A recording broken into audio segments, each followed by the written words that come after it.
Là, bien sûr, en avril 34, à l'heure que la 7 HP est de 1925. Il y a 10 ans d'écart de fabrication, bon celle-ci il y a 30 ans, 40 ans d'écart, mais je veux dire entre l'attraction et la 5 HP. Sur la 5 HP, on a des freins à câble. Sur l'attraction, on a des freins hydrauliques. Sur la 5 HP, on a une direction genre queue de vache. Ici, on a une direction à crémaillère. Ici, on a des amortisseurs. Sur la 5 HP, on a je cherche les... Voilà. Voilà. Ici, on a une traction avant.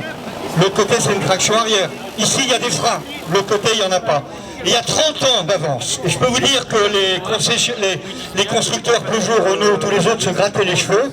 Et ils ont profité des 2 ans ou 1 an de Citroën où la 7 n'était pas au point pour démolir cette voiture, entre guillemets, qui a eu un succès.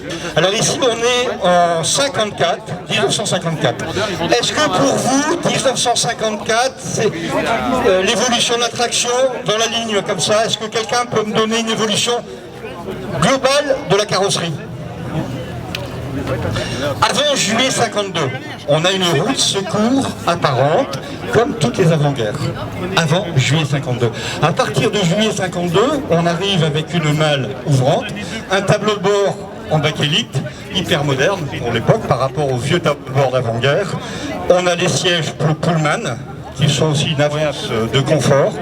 Alors cette voiture a été récupérée avec le vrai bleu de ces tractions de l'époque. On avait le choix dans la couleur noir ou bleu à cette époque-là. Et alors j'apprécie énormément l'intérieur qui a été refait exactement dans le souci et la couleur d'origine, à part le léger cuir là, qui était mis au-dessus, qui est une couleur qui est magnifique, qui est un presque marron, alors que normalement il devrait être gris, mais ça lui va super bien.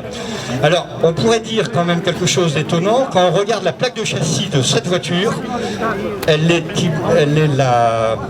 y a 125 000, il y a entre celle qui est là-bas et celle-ci c'est la 288 millième et l'autre la 413 millième, il y a 1 an d'écart. Il y a 125 011 normales entre ce modèle-là et ce modèle-là, il y a 11 mois d'écart. Et moi, pourquoi je vous dis ça? Ça m'a intéressé, parce qu'il y a eu 758 000 tractions, et je m'aperçois qu'en 1 an, il y a quand même eu, on disait que c'était la fin, qu'elle était ringard. Quand même des gens qui étaient habitués à la traction, comme les gens étaient habitués à la 2 chevaux ou à la DS, qui continuaient à acheter les tractions. La dernière est sortie en juillet 57. Et ici, il y a 125 000 véhicules 11 normales, donc carrosserie large, qui sont sortis sur 1 an, sur les 758 000, ce qui n'est pas mauvais quand même. Voilà. Alors on a un moteur, bien sûr, culbuté, on a un 11 chevaux, 1900 cm3, 1911. C'est une vraie 5 places, 11 litres au 100, ce qui est relativement raisonnable pour l'époque. Et c'est la voiture performante, confortable, sans souci.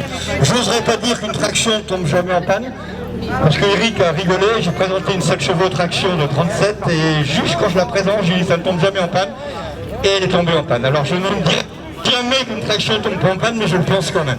Voilà, merci pour cette belle présentation. N'oubliez pas que Baignon aussi, le 12 juin, il y aura des avant-guerres aussi qui viendront nombreux. Merci.